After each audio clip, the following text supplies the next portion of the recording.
What's going on, everyone? Welcome back to another edition of BKNY Hoops. If you are new to the channel, I am your host as always, Rashid White. All right, let's get into it. You guys see the graphics, you see the title of the show. Despite growing buzz, there's reasons to questions Ace Bailey's draft connections to the Brooklyn Nets there, man. This actually comes from SI.com, I do believe. Let me see something here. Let's see. It wasn't this article, but it was right here. And here we go over here, man. Nobody should be buying the Ace Bailey smoke just yet. It says, despite being a near lock to be selected third overall in the 2025 NBA draft for most of his freshman season at Rutgers, Ace Bailey has began falling down mock big boards. Many scouts and executives believe there's a possibility of the 18-year-old busting, but his decision to cancel his meetings with the Philadelphia 76ers essentially guarantees he'll fall past pick 3, or will he? So most of these teams are really kind of like drafting on potential, right? And I said this about 4 or 5 months ago. I did 2 film studies on Ace Bailey, and he is like he has one of the worst basketball IQs I've ever seen, in a player, pretty much, man. It's like some of the shot selection, his defense, even like they said his defense really is so bad that like you can really target him. That's not good. So that means he doesn't really give up no like defensive resistance whatsoever. And you have to send help for him, which leaves like shooters wide open. We're gonna get into it, man. I'll actually put those videos that I did, the film studies, in the description. So it's not just me saying it. It was like the Game Theory podcast. I was like reacting to one of their videos, and we probably like echoing the same sentiments over there, man. So, all right, let's get back into this over here. So it says, a very vocal sect of the Brooklyn Nets fan base online believes Bailey could be attempting to force his way to Kings County. Members of the Washington Wizards fandom believe the same, hoping to tab Bailey as the face of their franchise. But chatter around the league has pinpointed Brooklyn as Bailey's preferred landing spot. And if that's true, he's doing a great job of trying to fall to the 8th pick there.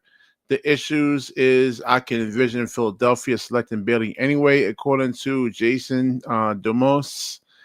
Bailey allegedly requested a promise that the 76ers would select them at 3, which was never extended. Thus, he canceled the meeting. Is it completely out of the realm of possibility that Philadelphia, headed by one-of-a-kind president Daryl Morey Banks? All right, so the thing is with Ace Bailey is like if he goes to Philadelphia, there's really no pressure on him to actually perform. But like if he comes to the Brooklyn Nets, like they expect him to come out here and score 20 to 25 points. I believe if you're going to be a number 1, 2, 3 pick, you're going to have to really go out there and carry a franchise. And just based on a lot of the stuff that I've seen, I don't think he's there just yet. I mean, there's a lot of issues there. The shot selection, just the overall general basketball IQ, he needs to get stronger. So it says even if Bailey's goal was to either fall to the 8th or try to coax the Nets or the Wizards into trading up for him, so his rookie contract is fatter. Who says the Utah Jazz wouldn't pick him at 5 or the New Orleans Pelicans at 7? Now, we were talking about this the last live stream. The Pelicans do need a center. Mala Watch is actually really on the board there, but DJ's over here. Yo, DJ, what's good, man? Let me see what he's actually saying. These young upcoming players really think that MJ or Kobe, or something does Ace Bailey. I know, man. Like, listen, if you're going to be a top 3 pick for the most part, like this is how it works. Expect to go to a bad team. So I don't know. I think Ace Bailey has a chance of being exposed over here. All right, so where was I? So many reports have pointed to the Nets as the preferred destination fans need to wait. I don't want Ace Bailey, man. I just I don't know. Man, he has to put on a lot of muscle, man. He's like I think 200 something pounds. In college, I think from the numbers from what I'm going off of in terms of his contested 2-point shots, he shot 32%. He's an excellent catch and shoot 3-point shooter, but I mean everything else, like I've watched him pretty much like turn down screens for wide open threes. Like when he had that 30 something 39 38 point something game, the defender was dropping on him. He had a wide open three. He takes 2 dribbles into the actual defender and takes a highly contested 2-point shot, man, and misses. So let's look into the scouting report, man, of Ace Bailey, and we know what the strengths are. They compare him to like a Brandon Miller type player, Paul George. Yeah, I could see that. I mean, but I think he measured out at 6'7", when he actually went to the combine. So over here, they said he was 6'10", but more like 6'7"-ish. We'll go into the weaknesses over here. We already know what his strengths are. I just mentioned that. But his shot creation ability off the dribble could use polish, not particularly shifty. It has a mediocre ball handling ability on the perimeter right now. Yeah, I mean, he's definitely not shifty, man. From like a lot of Ace Bailey, games and highlights I watch from him, he's you got to be shifty. He's definitely not that. But again, that's stuff you could really actually work on, man. Doesn't get to the rim very, very much when he looks to create. Considering his tools, and the ball slows down a bit okay. Any consistency leading to him settling for jumpers and being dependent on his tools to hit tightly contested shots repeatedly. Somewhat predictable when he puts the ball on the deck. Attempts a lot of drift and pull-ups when he gets cut off attacking the ball. With his right poor assist numbers. Yeah, that's another thing. He averages like 1.4 something assists. Yo, DJ, let me get you on up in here, man. Oh man, this should be a quick show over here, man. Yeah, I'm not gonna stay too long. I don't know. You think Ace Bailey might fall out the top 5? Because like I said, a lot of scouts actually really believe that he could actually really fall off, man. Be a bust. Now, being a bust means that he's not going to actually really make it to the actual. He'll get a second contract. Daniel, what's good, man? He'll get a second contract, but there's some. I wouldn't be surprised if like he doesn't get a second NBA contract.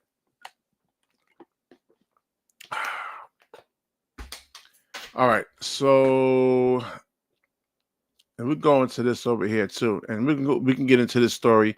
And Brian Lewis explores a potential impact of Cameron Johnson trade as Memphis scores big with the Desmond Bain, and it just goes into the value of Cam Johnson's market potential as the Brooklyn Nets weigh their options. I wouldn't trade Cam Johnson unless it was like for 2 first-round picks, man. I'm not saying it had to be like lottery or anything like that, but like Cam Johnson, he's averaging 19 something points a game. He is excellent playing off the basketball. He had shown some ability to really kind of play on the basketball, right? Playmaking and everything, man. So yeah, man. Yeah.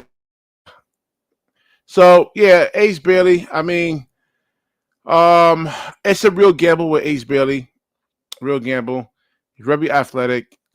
Defensively, I was for Ace Bailey, man. When I was watching him in high school, but then, like I said, you watch the highlights. He's like, oh, okay. Then you actually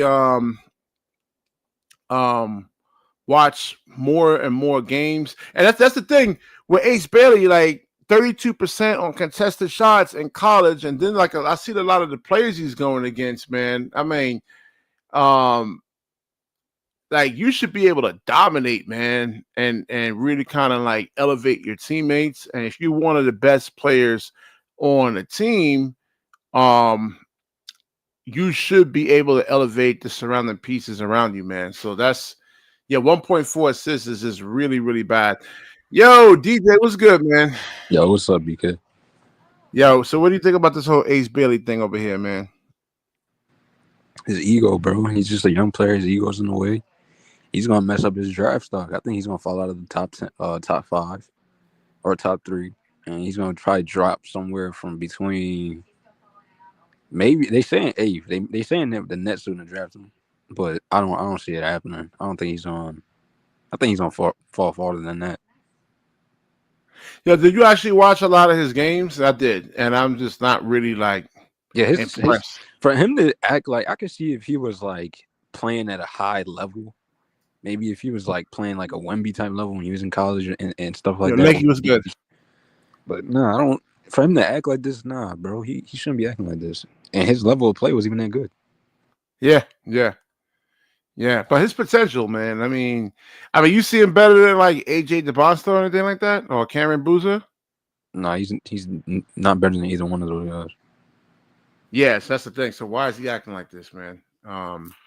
He's acting like he's Kobe Bryant. His agent is a horrible agent too, bro. His agent is not good. No, I'm serious, but he's not a good agent. It's Sharif Cooper's dad. Wow. I mean, he's a real agent though, man. Like, I mean, like an actual real, or it's like a hookup. He has just someone representing him from his family or something like that, man. They said he's an agent and he's representing him, but I don't know, bro. I don't know if he's. They said he's an agent, but I don't know if he's other. Because he was an agent. He was representing Sharif Cooper's son. Yeah, he's gonna lose a lot of money though, man. I mean, I know he said that the article was actually saying that the Nets really should try to trade up for him so like he can get And his like agent is the one that gave him this advice. He was saying, "Don't like work out with these teams. Like basically bet on yourself." I don't understand this, bro. Like you about to mess up your draft stock. yeah. How that work out for Jonathan Kuminga, man? Right? He gambled on himself. He turned down like a lucrative contract, and And now it was decent. It was like what 20? Wasn't it 20 something million? yeah. But he asked for 30. He got We've greedy. seen Dennis Schroeder turn down like $80 million or something like that. Right? He betted on himself, and Yeah. the Dennis is following crazy year for he only got gambling like like that. 5. Yeah, we've seen Isaiah Thomas That do would have this. been that would have been the most money he would have made in his career, and he turned it down. Yeah. That's crazy, man. That's crazy. So like like you said, his ego. So he's gonna lose a lot of money just getting even drafted to 8. But Brooklyn could like I don't know. Can they actually really give him the money as a top? Because I've seen like Bronny James, right? Even though he was um a 55th pick, right? I mean, they still gave him like a $7 or $8 million contract. You said who? Got a Bronny James. yeah, he got like 8 million. Yeah, even though he was like a 55th pick. But So can Ace that's just Bailey still LeBron. get the yeah, can Ace Bailey still get the actual like 1 through 3 type money? I don't know, bro. His level of play doesn't show. I mean, why would they give it to him? Yeah. Boy, they're gonna say, oh, the team was bad, right? The team was really, really bad. Um, but you know what? Like, I'm gonna videotape myself. I'm gonna go out there. Like, I think when the season starts up for the girls I coach, or I even like when I go to the park, I'm gonna take the worst team possible, right? Because like LM will come over here and say, "Yo, man, but BK, they had a bad team." So I'm gonna take the worst team, like in the 3-on-3 setting, maybe 4-on-4, 5-on-5, and I normally experiment like this. It's a lot of work. I'm normally exhausted after just one game, but a lot of times I win the game. You got to actually make players around you better, man. there's no excuse. I mean they didn't even make it to like they were bad, right? Him and I know Dylan Harper was like they suffered a lot of injuries. Man. Well, he said he had a major injury, an ankle injury, but yeah, man, he's but he did average 18 points a game though. 18 points again. I mean, is he gonna do that in the NBA? I mean, I don't see it You don't see it? Why not? because his shot selection is still bad. I mean, it's different. Your shot selection can be bad, and you can still average like 15 and well in college, like 15 to 18 points. But when you're in the NBA and your shot selection is bad, bro, it's harder for you to score in the NBA. Yeah. And they don't want to see, and I kind of harp on this all the time. They don't want to see you score like taking 30 shots to score 19 points, man. I mean, you have to be extremely efficient. So, a lot of like I was watching the finals game today. I was watching OKC in Indiana, and a lot of the bad shots that OKC was taking, like Jalen Williams and Shea, I mean, they were almost like turnovers, man, because like Indiana would just like, get downfield quickly, push the basketball, and a lot of times it's like wide open layups, so like corner threes, man. So like, you have to make like you're like almost damn near have to be like, what's a good percentage? Like 48%, 50 something percent from the field.